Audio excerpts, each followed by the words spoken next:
Hey, greetings and happy Tuesday. It is March 2nd, and we're doing our macro to micro power hour. I'm Samantha LeDuc, founder of LeDucTrading.com, and I'm going to be joined by Jonathan Gibbons of VigTech.io. We do this basically every Tuesday because the market is fascinating from a structural standpoint, and we both approach this market analysis very different ways, from macro to the quant market flow, if you will, and lots of other technical and intermarket stuff thrown in, and sentiment for sure. And we're very fortunate to be working together also on my risk indicators on their fabulous VigTech platform. So I'm spending time with Jonathan, getting a real good sense of his thoughts on the market, and then we share them to you on Tuesday. And I'm very, very pleased that you would join us. Thank you. Jonathan, how are you today? I'm good. Hold on, let me get my no worries. my video here. There we go. Just do a quick, for those who may not know Jonathan. So Jonathan founded VigTech.io, and it's a fabulous marketplace for tons of traders and investors to basically gather a lot of data and option analytics, as well as create algos, which I have done, and they're launching on the App Store March 15th. Very excited about those risk indicators on chase, swing, and trend timeframes. So Jonathan's been just instrumental with his team putting that together. So, oops, I didn't quite share all the way. All the way over is here, VigTech.io. And little housekeeping, when we're done with this video, this webinar today, it'll be put on my YouTube channel. So LeDuc Trading channel is the YouTube place to go. And we have, as you can see, kind of macro to micro power hour. I've done a few of these every Tuesday with Jonathan. They're special. We attack a particular theme. Volatility was a really popular one. Then we had that huge VIX surge, well-timed. Yield pop, that was last week, well-timed. So we're doing pretty well. And then on the every other Thursday, I do something special. So I did a SPAC attack 2, which was follow-up for those special purpose acquisition companies. That is very hot right now. I think it's moving into these non-fungible token spaces, the NFTs, which I have much to learn about that. But in any case, we have... Don't we all? Yeah. Yeah, right. Like you said, there's a new browser and it's crypto based, and you're like, what? We're busy doing our own knitting, and there's so much in disruption space, and we've talked about that with fintech. It's impressive. But anyway, this is where we post the videos, also on the VigTech.io. I think it's under Juice. I'm not sure where you put them, but he's got a place, I've got a place. And then I do occasional videos on trading insights. And let's see what else is going on. We tomorrow I'm doing a live trading session from 3 to 4. And also, I think that was in here. Yeah. Also the Thursday edition of Women in Trading and Finance is going to be with Juliette DeClercq, and she's a macro maven. I can't wait to have her on the show as well. So that's that for an introduction and where you'll find these posted. And Jonathan, let's do a little market review. We had a chat earlier. And we were kind of on the same page, but very different approach. I just noticed that it looked thin, just choppy. It is an understatement, but I mean, very little momentum and follow through, like a stick higher and then a complete rejection. And I could just basically surmise this week's going to be a really choppy week after last week, which was really a beautiful trade low into the Powell speech on Tuesday. We talked Tuesday afternoon, and we were like 2.5 standard deviation pop, lasted 2 days, and then boom, went right up to 39.30 in SPX and dumped again. And then that standard deviation to the downside reverted, and we had a massive rally on Monday. Every ETF was higher in my risk range alert. And now we're just into chop zone. And you had mentioned something about liquidity under the surface. So catch everyone up. Yeah. So, we were talking earlier when we were looking at the alerts, and then we were looking at your indicators and we're looking at volume. And there were some major moves like in the last 2 weeks. So like say the last 10 days, both ways, both directions. And I put something out there on Twitter earlier today, just looking at advanced decline, because what I did last week, I thought was kind of pertinent to do. And then also like relevant right now was to really, you know, there's a lot of discussion around ARC, but I don't want to talk about it in the sense of like, you know, it being some sort of GME type conversation, but it's actually like a concentration conversation. So like I noticed something last week as it relates to the sectors that are tracked, you know, and that they're trading in, and how much those sectors are really running as compared to, you know, everything else. And as that has gotten to the size of, you know, just this side of Vanguard, right? She's that big. This is market moving, right? And so we're beginning to see like yesterday, right? Was Monday and Friday. So Friday you had a total blowout in those trades. So I posted something, it was just looking at our sectors kind of as it breaking out, instead of it just being, and I'll show everybody in a second what I'm talking about, but just looking at sectors in general, right? Like consumer cyclical or this, digging a little bit, that wouldn't give you the picture. When you dig a little bit further, it's like blockchain, the genomics, you know, the robotics, all of those things that they're trading, that's where a lot of concentration of liquidity is going. And it got sucked out on Friday. It was just all one trade. And then on Monday, it's right back. So it's almost reflexive. And then you're sitting there back today and they all got sucked out again. And it's like this whole thing is feeling really wobbly, right? Is how I would describe it at the top. Now, we're sitting at this pretty significant inflection because there's parabolas that are set up in Russell, ES, NQ, and especially like YM. So Dow, Russell, you know, tech, and the ES and the SPX, right? So those have all kind of, we're at that point of inflection where we're either, Q's already broke it. When they broke it, they dropped pretty significantly, what, 7-8% in that short period of time. And just from a sheer market structure perspective, then they bounce back. And now the YM is sitting right there. And it's, you know, it's in that, what did I say to you on the phone earlier? It was 31, I'll look over here, 3164 or 31,640 is this kind of ceiling level that's been there since the 15th of February, where we hit that and we've been oscillating. It pops out of that level up to 32,000, gets shot right out, not accepted at all, comes right back down to the 31,600 level. And it's been trading underneath that since. That parabola is kind of sitting right there too that breaks. And, you know, I'm talking just sheerly kind of technical / market structure level. These things are pretty extended and have been extended for some time. You got this one-sided trade that is the ARC trade, which is a trap trade. If there's ever been a trap trade in the history of trap trades, that is a trap trade, because they expose everything that they're doing. They have limited, they rotate the way she talks about it very, very, very transparently, almost like on a daily basis. They post their trades and then she's talking about it every week. So there's people looking at that, front running it. And so you've got this wobbly trade sitting right there. And then you have these kind of indexes at major inflection points.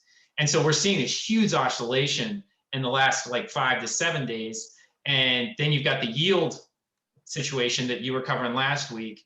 And so we have not seen that 31,600 level break in the YM. And that's kind of been the one I've really been watching, because it's like, you know, industrial type stuff. You know, I know it's a thinly traded, it's only got, you know, 30 or so index, you know, in the Dow Jones to begin with. But, you know, it's a situation where these things are, they can either go either way. And we talked about it earlier. It can really, when things are jostling like this, it can break up and out pretty significantly, right? And really rip, because this is an inflection point, or it can fall apart pretty significantly right here. And I know that volatility is kind of hanging around. It has not like given you any tip of hand here, but I don't think, and this is my 2 cents, is that this may last, you know, because we're going to talk about the dollar here in a second. You know, DX March futures contract rolls the 16th. And so you got a lot of people that are going to roll right to the forward contract there into the summer.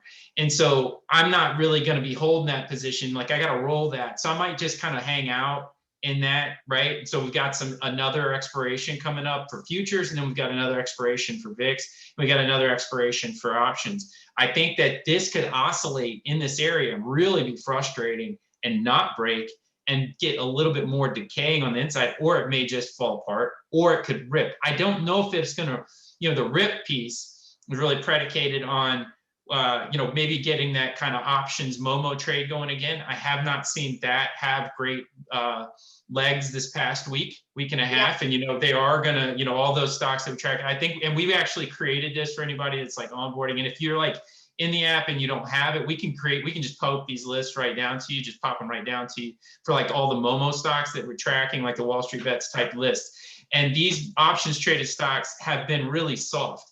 And it's like Fubo, for example, has been really strong for a long time. Bounced, they take it and then it comes back and they take it again. Well, it hasn't bounced. It has not taken off that same way. You got the GameStop saga, right? That's a centralized thing at this point. That's almost like some sort of soap opera. But this other stuff that's the bulk of this list, man, it really just has not. I mean, yesterday it was kind of sort of moving a little bit, but none of these got back.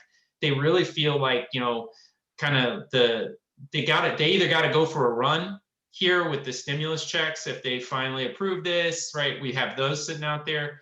Or if that doesn't fade out, like if this level isn't busted up in the Dow Jones and then the ES doesn't break out again, I think that this thing's sitting at a point of pretty inflection. Everybody should be paying attention, because we all want to say, we knew it was coming, or we knew it was going to happen, or we could see it in the tea leaves. You don't always necessarily get that. In hindsight, it's like, oh, I missed it. Well, the setup is there. It could fall apart here. It doesn't mean it will.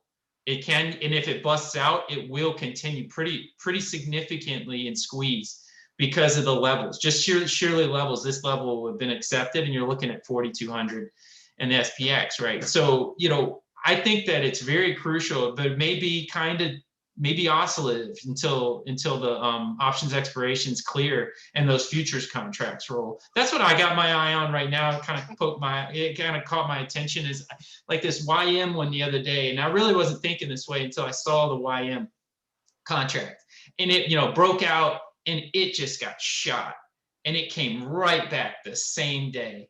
And it was immediately brought back down, and it looks pretty constructive to be, unaccepted. And usually there's a level. And so will that level be taken back, 31,600 and then 32,000? I think those are just really two simple levels for me that I'm watching. And was interesting, I had your alerts on today, and I'm kind of cheating here. I got them on my watch already. I love that. You showed me a picture. I'm like, that's so cool. Yeah, so these things are great. Like, especially, we were rolling them out a little bit at a time because everybody gets to use them and test them. You guys are helping us test, which you really appreciate. Yeah. And, it's getting sorted through and we're getting the dynamics correct. But like, on the back end, we've already got us, like, you hit my watch and I can see the DIA, the volume trigger happened this afternoon. And then the SPY trigger happened again. And I was like, man, these things keep leaking that volume out on the underside. And so, there's yesterday was so smooth. There was so much breadth underneath of strength. Yeah, and then nothing today. Those alerts were so smooth. Today, they are a choppy mess. And it exactly feels like in the morning, I said, I don't like this tape. I don't like this tape in my trading room. We could have an air pocket of risk to the upside or the downside. We're just going to, in fact, it looks like we're going to chop around, this reversion trade like you've been talking about, and I can see as well in all kinds of price points across all kinds of assets. It's not just one class. It's we could do this for another week or two, but we do have some macro event risk with Powell coming up on Thursday speaking. You never know. And then China has meetings back to back Thursday, Friday.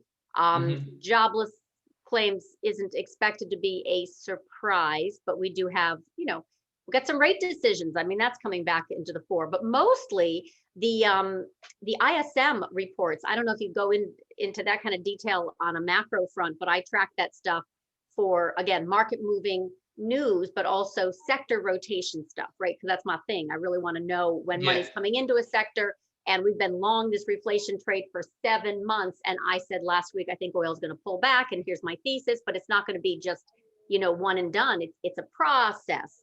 And so anyway, I have this thesis, and it's just this week where I'm going to start to kind of, test it, right? It hasn't confirmed, but yields are not softening that much, right? The bond market had its rout, and they're like, okay, now what?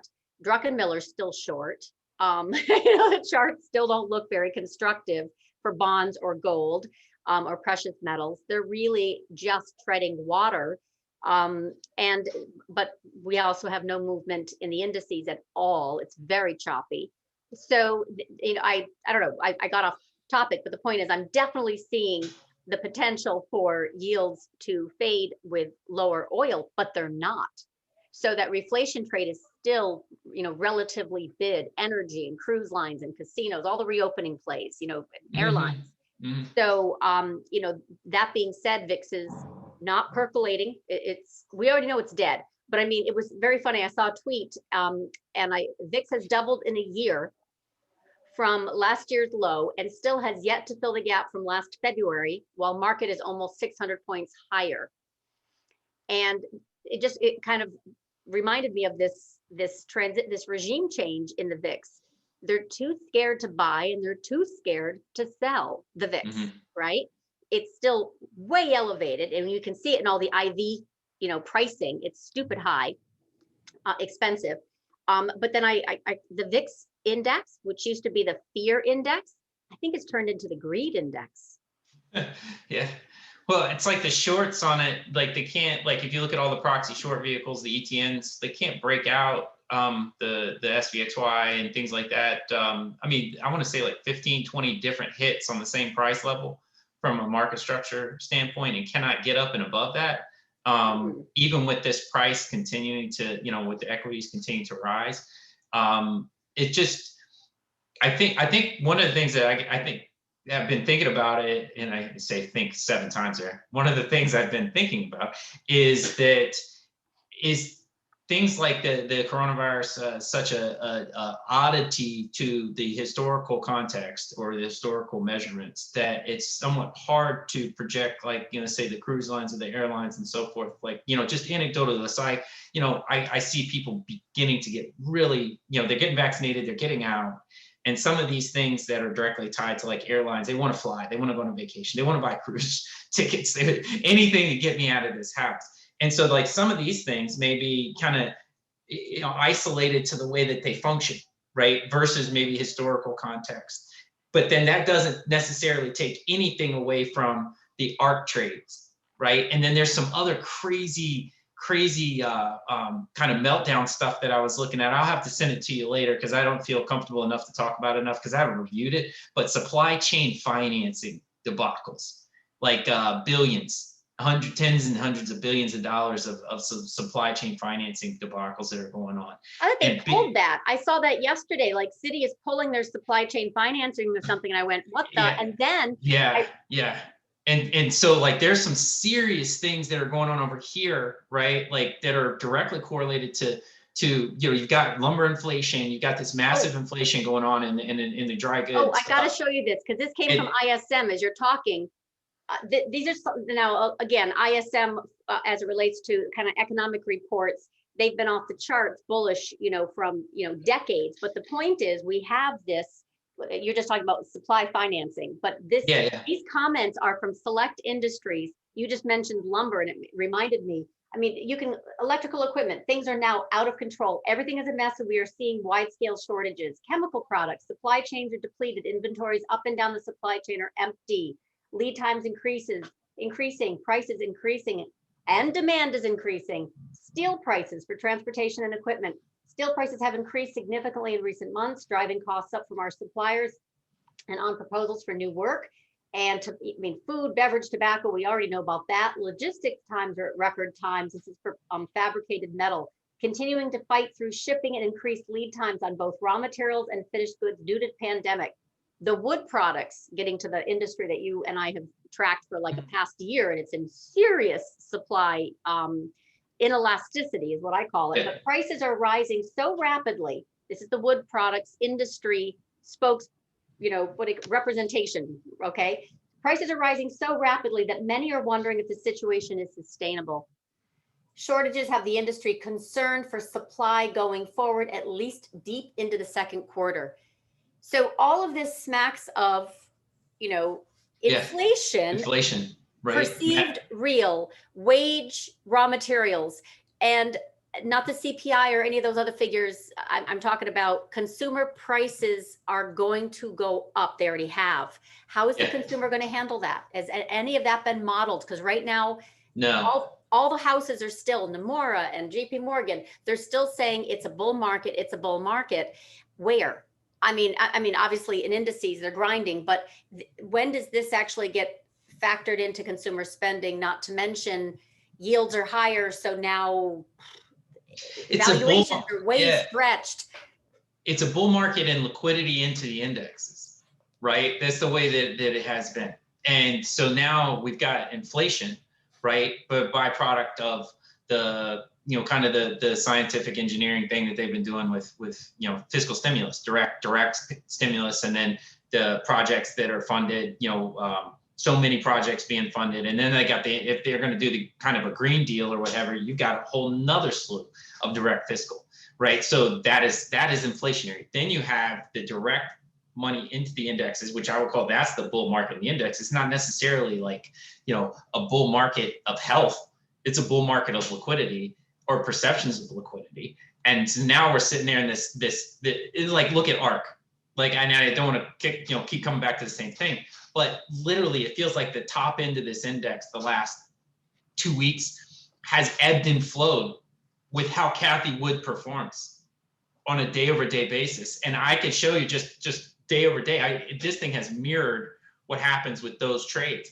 And so then you look at the Momo index that we track, which is 100% kind of correlated to the sub stocks that are in what she's trading, and everybody's trading what she's trading. And so it's a liquidity bull, right? But then if money's going to rotate or whatever, none of that has anything to do with the debt and the yield situation that you're talking about, and all this other side. So it's like, it's very noisy, but it could be pretty simple if there's a real concern with liquidity, right? That it becomes real. All of a sudden, we've got real problems that really are not being kind of counted on, or being accounted for, I should say, like the inflation. Like this type of inflation is staggering as it relates to housing, as it relates to consumer goods, this will have impact on everything, right? Especially as people come back out, right? Then liquidity. Is liquidity going to be impacted as people come back out? Is money going to continue to be coming into the markets at the rate that it has?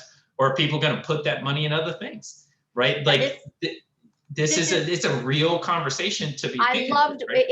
in just follow up to your comments there about ARK, but I'll get to that in a minute. But definitely the ISM prices paid versus inflation, just in reference to that CPI versus obviously what's getting paid.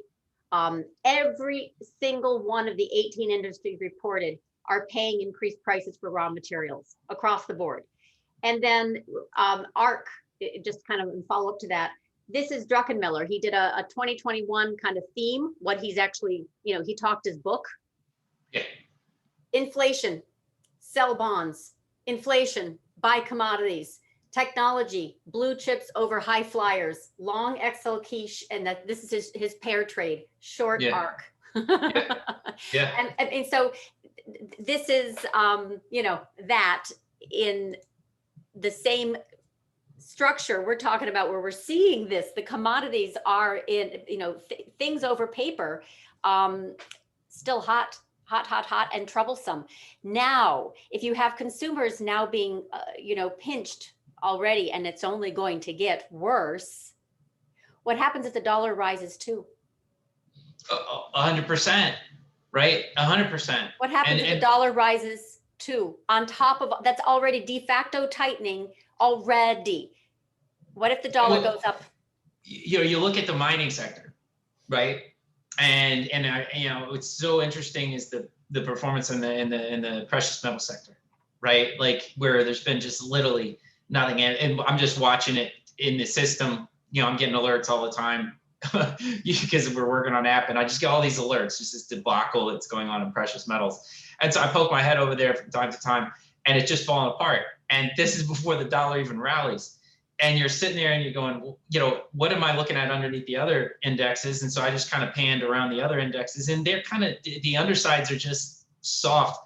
It's one thing to hear kind of over the top commentary or narrative from the big houses, the wirehouses, right? It's another thing when you're just looking at the actual underside of the transactional volume and so forth, and you're seeing more dispersion in sales than you are acquisition at the moment. And so you see these problems that are real problems, and does it manifest? Everybody thinking it's just higher, but the economy and the market aren't the same thing. And so I wonder, my whole thing, if I go back 2 weeks, was I said between February options expiration and March options expiration could be kind of a telling time where we've got that stimulus out there, that $1,400, the fiscal, that's still, I think, have they cleared it? Have they not cleared it? I haven't been really paying attention. I thought they voted yes this weekend, but then had to go to somebody else. Yeah. And so they'll get something done. And then what is that? What happens to that? And so is that coming back in for one more run at these kind of Momo names? And that gives you maybe one more push in the market, but all this underlying stuff hasn't changed at all.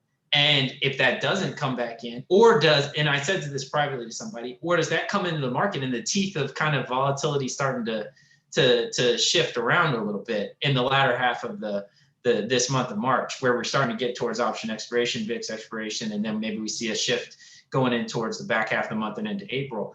I've been looking at this window the whole time as pretty kind of inflectionary in the sense that people are going to go back out. Are they going to continue to provide stimulus checks that we know? I mean, these stimulus checks based on just Robinhood's volume of new account setups and so forth, a lot of people with nothing to do. This came into the market.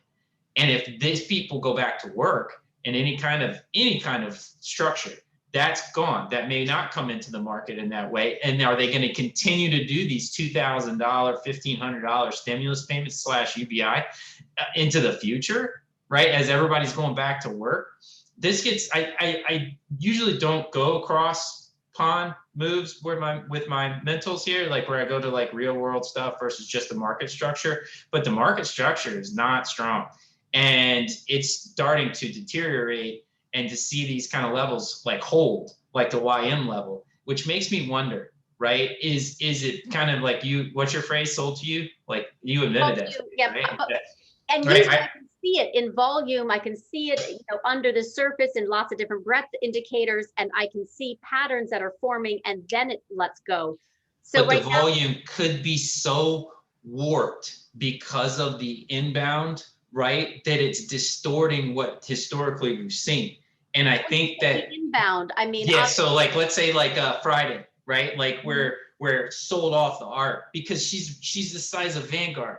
Yes, like that's a huge volume. And then that's out.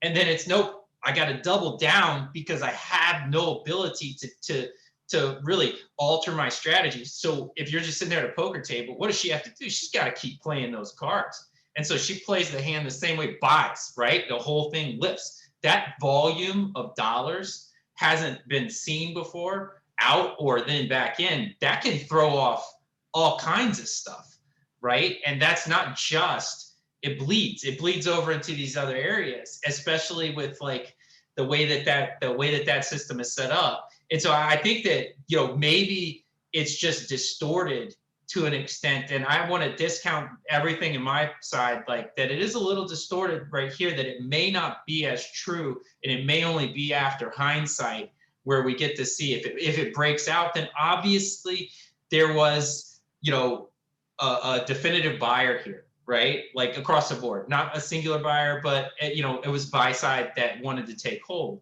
If it's not, right, and it breaks down, then we would look back and be like, man, we didn't see the normal stuff we usually saw, or did we see it and it was so distorted because of these huge volumes of concentrated dollars, right? And we saw that kind of what can happen with GME. She is pretty impactful. When I look at a sector, I did 100, I think I built it the other day. It was like 140 intricate, right? Like different categories, from countries to, you name it, currencies, blockchain, what have you. But it's much deeper than a sector base. And when I looked at the top, she's the top end or the bottom end, like every other day for 2 weeks. That's huge. I mean, to be the top of that's not a mutual, that's not range trading at all. That's like an options contract, right? Like show, where you're the top end and the bottom end of the range on a couple week basis. That's staggering. I want to show two charts, and I don't even know if they're related, but I got it because in my mind they might mean something. But first, this foreign investments, when you're talking about flow, right, into equities in the past 12 months, they are timing extremely well with 2000, 2008, and again. So there is, some drive here to keep markets aloft. I don't know if it's necessarily the US. And then this, in other words, US dollars. And this spot gamma chart came up, and I did like it. It's basically equity index puts don't agree with ETF put selling. Someone is on the wrong side. So just take a look at that for a little bit. Contracts. Yeah, that totally. Is a massive.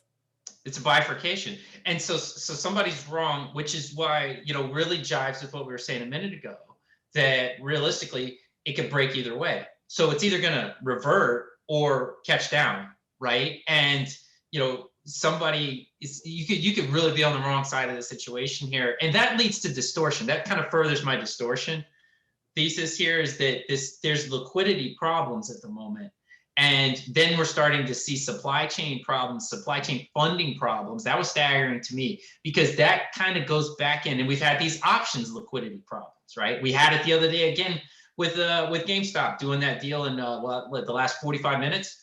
Where it went up, what, 300% in the last 45 minutes. Here we go again. We've got these pockets of kind of bizarre liquidity situations that is almost the tale of this.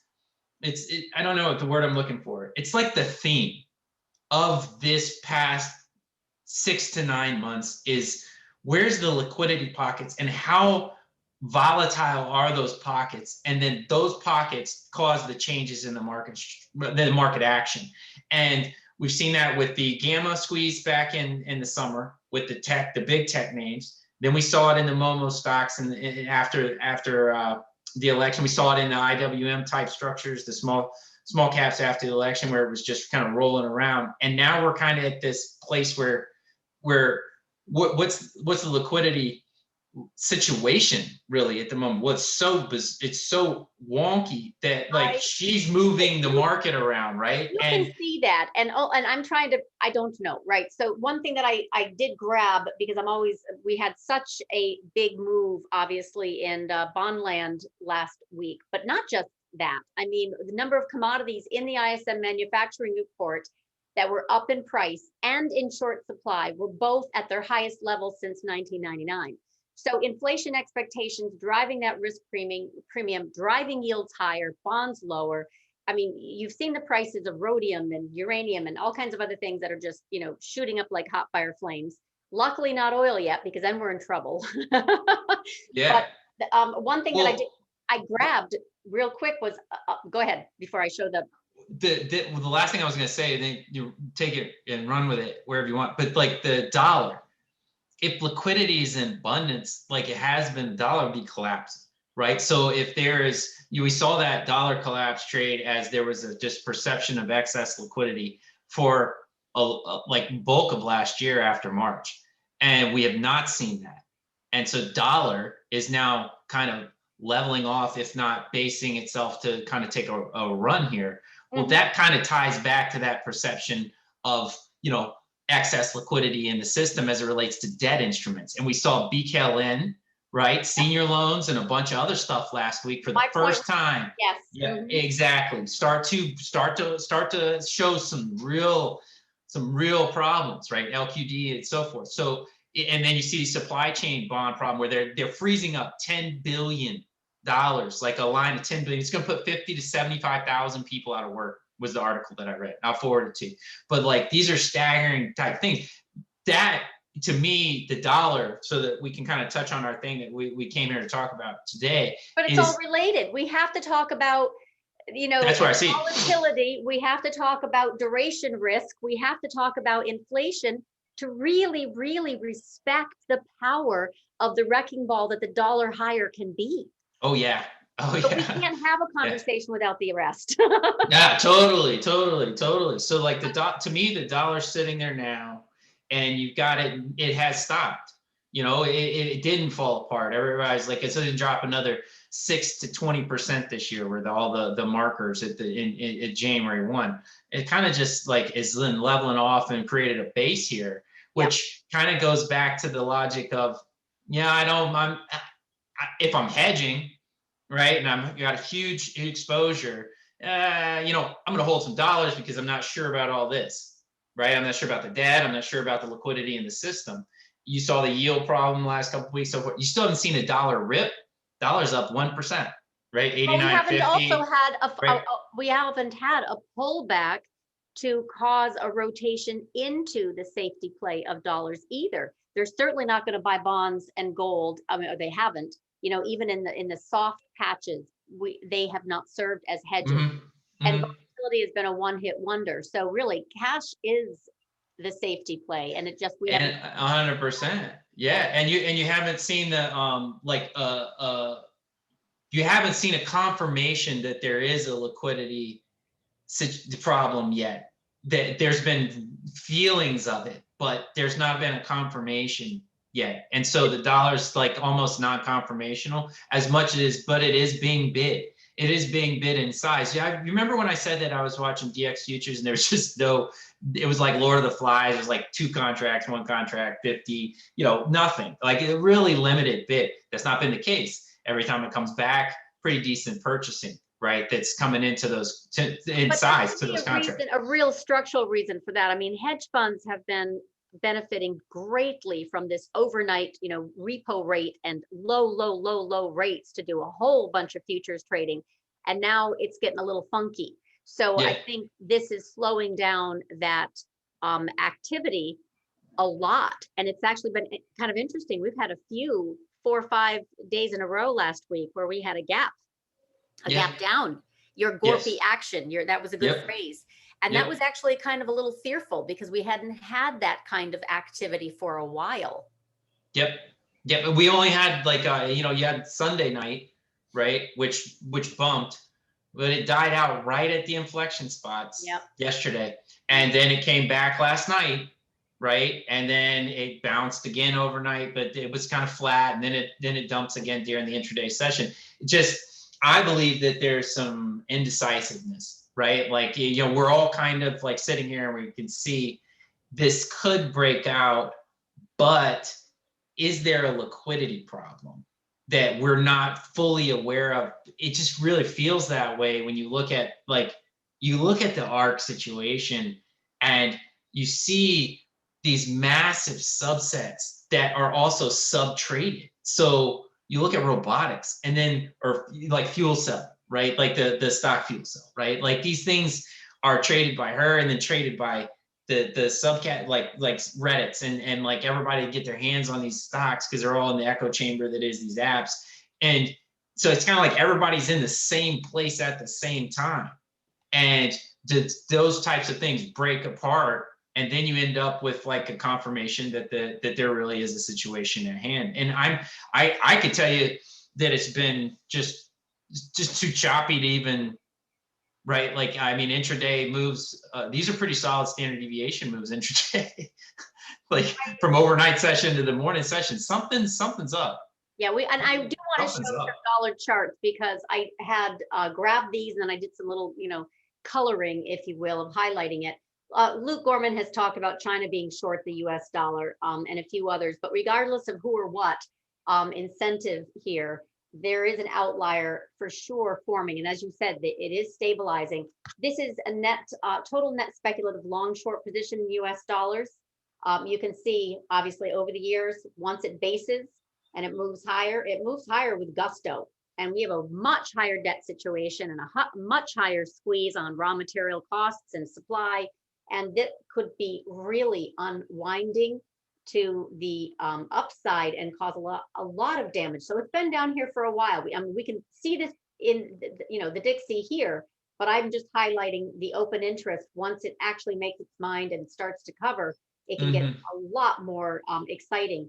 And this was Brent Johnson's chart. He didn't have it annotated or this line, but that's really simple. But look how incredibly oversold, or quote unquote, I'm using that like an oscillator, meaning total net speculative long short position in US dollars is at a historical high, if you know what I'm saying. In other words, it is so shorted. So that is also an outlier waiting to revert on top of this just most recent positioning as a total of open interest. So I think there's some reason to be looking at causes for that dollar to shoot higher. The timing is the tricky part. And technically, I've gone over that chart. And you might have your favorite one too. But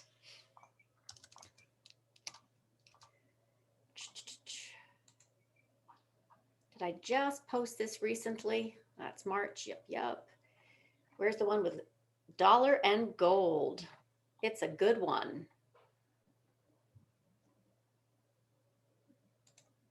Yeah, February 28th, that'll work. All right, so it's not today or tomorrow, it's not this month, but in any case, end of month.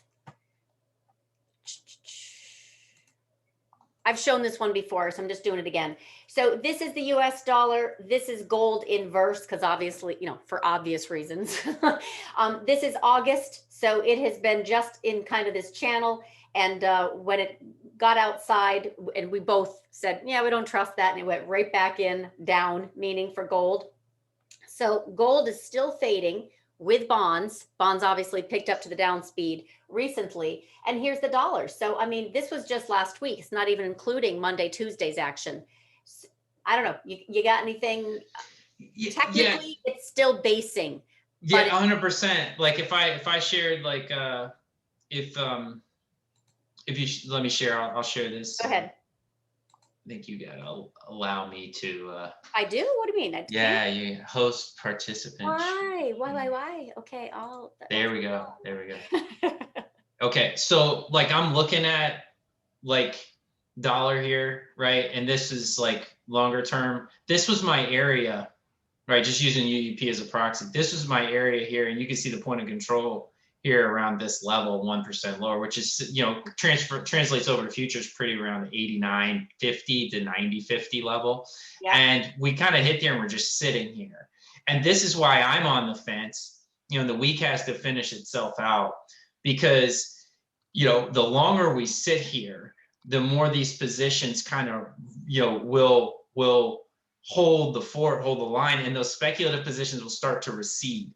And as those start to recede, then you could see it get up and out here. The longer this sits here, the more likely that you get a firm basing on it. Now, this has been since the beginning of the year here. This is why I think that we're having indecisiveness and it correlate to the indexes, because you're seeing the exact opposite in the indexes. They're trying to make higher highs, but they're kind of starting to oscillate. And this has been going on for about 3 to 4 weeks now. And we got a little pop up here or there, but it's really dicey. I believe you can't really read too much one way or the other at the moment, other than these are major zooming out. Like this is the largest level of the market where the dollar stopped at, and that's like a low risk situation. If you're just a large desk, it's a lower situation to kind of hedge at the minimum, if not to begin to speculate a little bit. But everybody's still fearful of the total fire hose of liquidity as they have as the primes have treated this, right? The last 9 months, right? Since March of last year, really. Well, it's almost 11 months, right? Since we had this mess back here in March, they blew it out. So I think you got Powell at the end of the week. You've got Yellen still sitting out there. You've got the $1,400 direct fiscal. You've got this Green New Deal. Maybe we don't know anything until the end of the first 100 days, right? Like that could play into this as well. I also was looking at this is ARC right here, just tracking the ARC, and you can see. This is what I'm talking about. So the volume flow out is just catastrophic. and then the momentum is all just bounce reflexive. And you can see the largest section of the market trading. I mean, this is a big deal. This goes back to June. The weight of this market structure is now on top of this. It means everybody's loaded up here on the buy side, sitting there and trapped. So, I start to see this type of structure. This is everywhere. This is all the Momo stocks look like this now, where they were all underneath it. Now they're all above. And so this is, I think that these are all kind of correlated to an extent. Like, maybe we need to be on alert that like this is a situation that could turn more so than we think. And maybe we see, like I saw, this is what I was referring to with the advanced decline. You're looking at semiconductors, mobile payments, robotics, social media, blockchain, internet, 3D printing, gaming, right? Even the banks, broker dealers, biotech, genomics. It's just all sell side. And this is to me super concerning as it relates to like a turn. And if you get liquidity to turn and people's perception changes, the dollar should fall the way everybody projected it would, and you should get that next move up in the equities. If the dollar holds firm here and then turns, then like you said, it would definitely have a meaningful impact on all things, really everything. I think that you can see the dollar rise. Maybe the dollar rises a little bit with the equities in ahead of it, right? To an extent. I don't know. Like I'm on alert because of that art. Do you see the volume flow I showed you on I know, when you said that, I went looking for the chart I had seen, and it's by Suburban Drone. It's not mine. He's like, this is insane. Yeah, it's heavy volume. This is skiing uphill now. And it's very much Bitcoin and Tesla related, because now they're all tethered. Forgive the pun. Yeah, it's a good one. Yeah. Okay, so that is a scary looking chart, but it can bounce here, right? That's like what is that? You saw these markers, right? Really straightforward markers. Here, I'll share them again. What do you mean by markers? I saw Zoom, beat with a fabulous guidance, and then completely impale itself from its open to, this is a breakaway gap right now. It's like crazy. Right, this 143 level for ARKK, 144. That's a breakaway that broke away, and it got rejected pretty harsh today. Oh no, do it on a weekly. I can tell you a whole bunch of tech stocks that have a gap down on a weekly. Here's the first one. This is the weekly view. This is even worse, right? Now do QQQ. Right, hold on. Let me we'll jump over here. Yeah, you got to do them on weekly because they're more powerful than a daily. Like Q's got a breakaway on the, yeah, it's got a breakaway too. Now do Microsoft. This is what I do. This is what I do on my weekends. All right, that's also a gap down on a weekly. Now do Amazon. Yep. This is of course, and if you look at other gaps, they did travel down a little bit before they stabilized and went higher. But the point is, I do not think that this chop right now is constructive for higher, despite all of the bullish sentiment. Yeah. You got Amazon, Microsoft, the Qs, ARK. Forget about Tesla. Looks like a fabulous Head and Shoulders, big picture. But now we can get bought, right? But we need some kind of catalyst, I think. Are you showing your charts? Yes, you are. Yeah, okay, we need a catalyst for higher, and liquidity right now when we have. Oh goodness, even BlackRock, who is, let's just say fully invested, came out with a piece yesterday, and I uploaded that for clients in the Slack channel where, we're talking BlackRock, which is kind of big picture, but let me just find this real quick. I just had it open, then lost it again. Increasingly fragile equilibrium. And their point of this macro piece that they posted, white paper, was basically that this would our new nominal theme sees nominal bond yields being less sensitive to higher inflation expectations, keeping long-term real yields negative, a positive for risk assets. but this would change if long-term real rates show a sustained return to their historical sensitivity to higher inflation, which we are getting more and more and more impulse, if you will, in this, high cost regime, no question. You This know, this is the key thing to watch, because it would make current equity valuations look a lot more stretched, to say the least. But I mean, even they're issuing warnings around this whole thesis. So I'm on all the this, lookout. yeah, totally. All this debt has got to be rolled at lower, right, or at par, parity. It can't take in higher interest rates on all this junk. Correct. And And so will this cause a monetary change? In other words, not just yeah, tightening, but also less stimulus. So totally. I think one thing that we, meaning we, are kind of always curious what makes the market move. One, so we can position for it. You have a prop trading firm, and I run, live money and trading room, and I want to know where things are going for best returns. I'm looking at junk and HYG definitely as a corporate, high yield group of weakness, if you will, as a tell, because that has not given up yet. Your BKLN, right? The junk stuff. But duration risk, it is just embedded across the markets, and folks don't realize how their tech holdings are completely beholden to this rate regime, and if it's changing, and the tightening, and what happens if the dollar goes up. So I still think from a macro standpoint, we have lots of increasing risks, but it doesn't seem like the market wants to acknowledge that, because liquidity is still, money's still flowing into this, into the indices and keeping it bid, as that chart from the foreign equity holdings is increased at highs similar to 2000, 2008.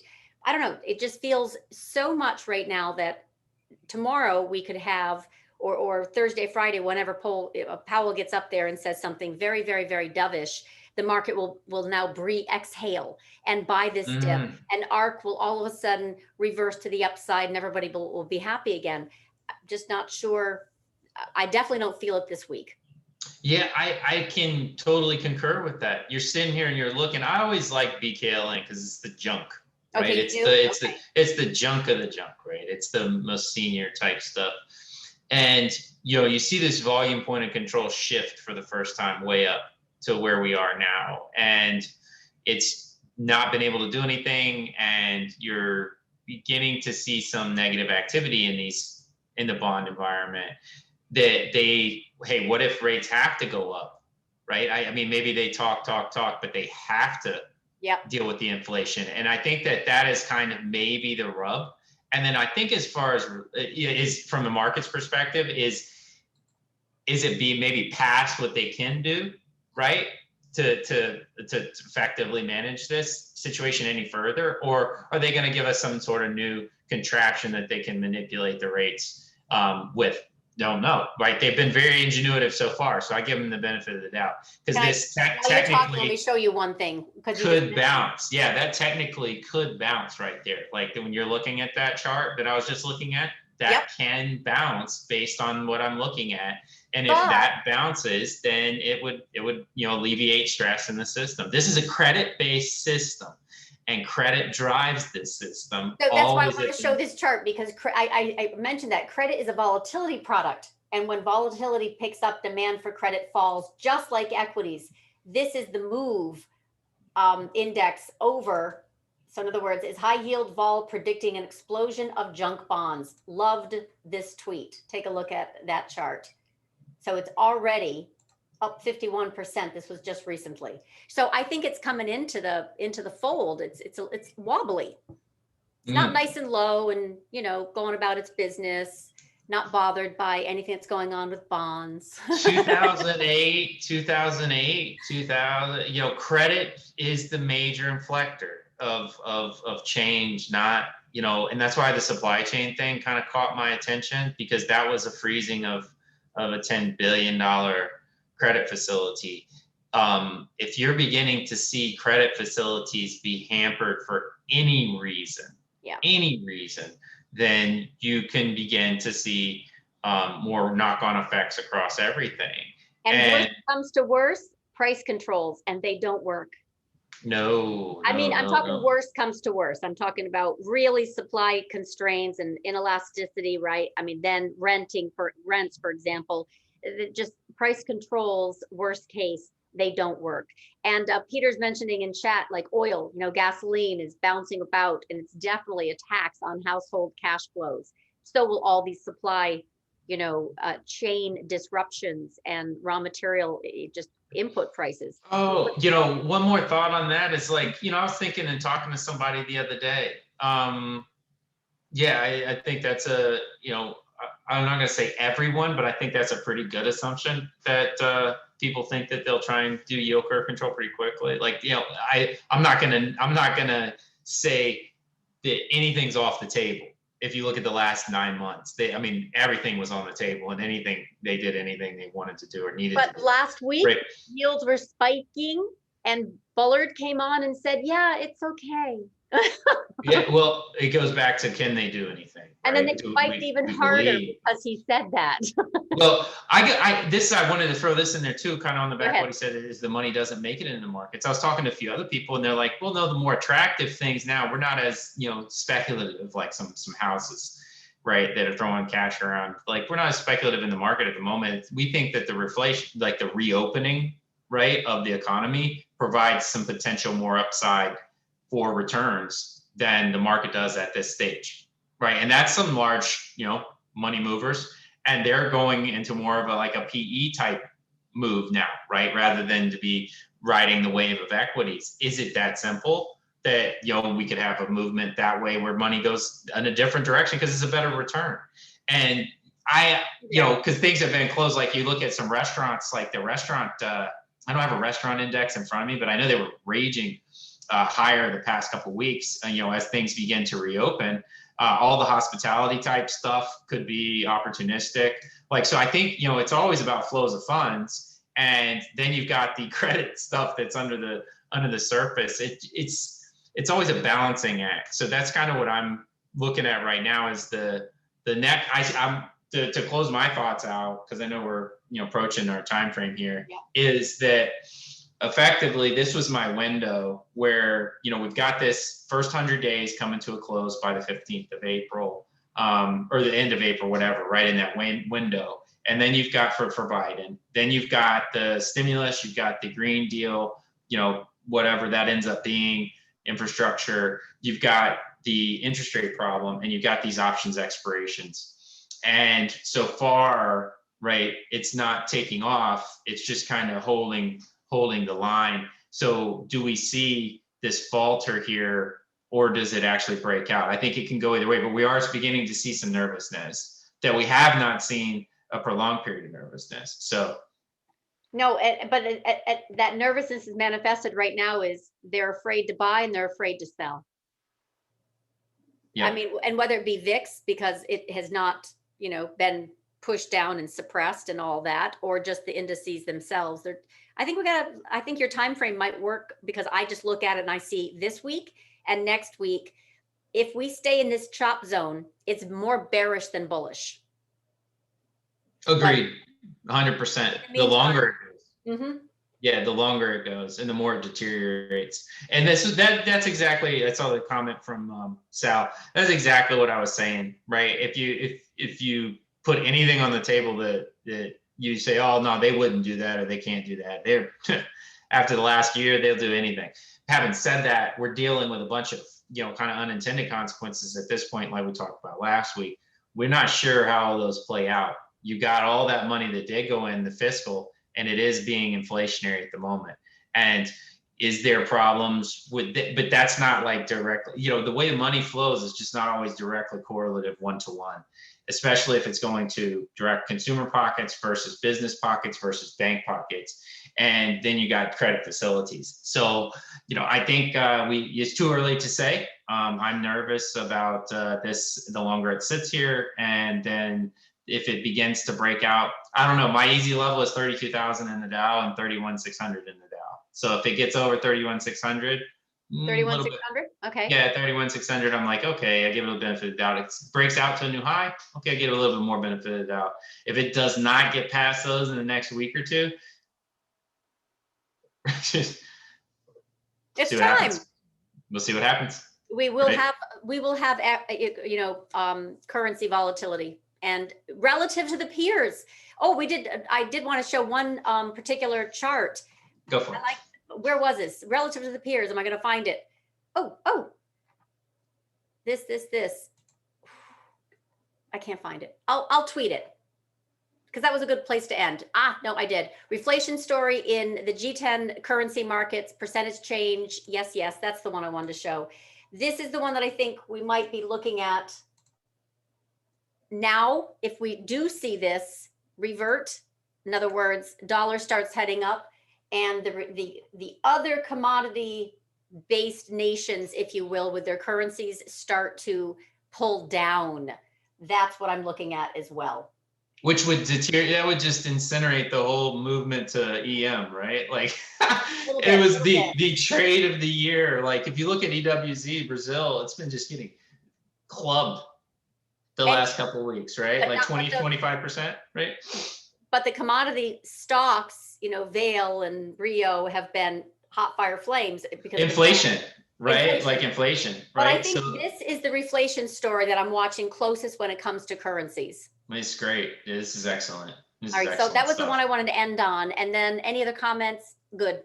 This is to be continued. We'll find something else very timely for next Tuesday. And then this Thursday, before I forget, because I definitely don't want to, I have, speaking of macro, okay, Juliette de Klerk. So this is really a woman that I saw years ago on Real Vision and just thought she was hot fire flames as it relates to her pattern recognition and then ability to kind of explain it and capture, especially fixed income world, if you will.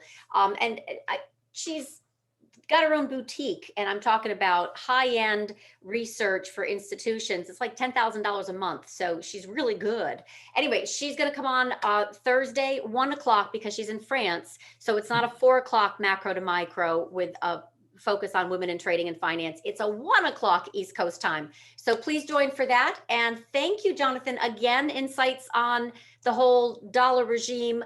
We're watching it very closely for higher, whether it's risk off, and that's the safety trade, or just relative to the G10, currency market and the reflation reversion trade, whatever. We definitely have your charts and mine are showing stabilization and slowly but surely movement higher in the dollar. So on that note, I wish you a great week, everyone. Thank you so much for joining. You too, everybody. Thank you. Bye-bye.